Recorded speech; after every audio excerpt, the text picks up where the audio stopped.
আসসালামু আলাইকুম বন্ধুরা, 18তম নিবন্ধন বঞ্চিত বন্ধুরা, আপনারা যারা অকৃতকার্য হয়েছেন, আপনাদের যাদেরকে অকৃতকার্য করানো হয়েছে তারা অবশ্যই আগামীকাল 29 জুন অবশ্যই এনটিআরসি এর ভবনের সামনে চলে আসবেন। ইনশাল্লাহ আপনাদের সনদ, আপনাদের দাবি, আপনাদের যৌক্তিক দাবি, সনদ আপনাদের অধিকার, অবশ্যই আপনারা এসে আন্দোলনে যোগদান করবেন এবং স্বতঃস্ফূর্তভাবে আইনের সহিত আপনারা এই আন্দোলনে যোগদান করবেন।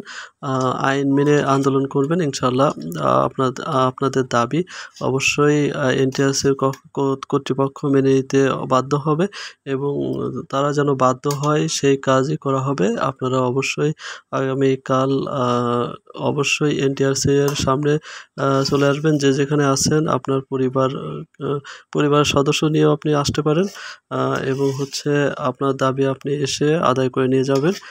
অবশ্যই আসবেন, আপনারা সফল হবেন ইনশাল্লাহ। কারণ এটা আপনার মৌলিক অধিকার। এনটিআরসি এর সনদ পাওয়া আপনার অধিকার, কারণ আপনাকে অকৃতকার্য করানো হয়েছে। আপনি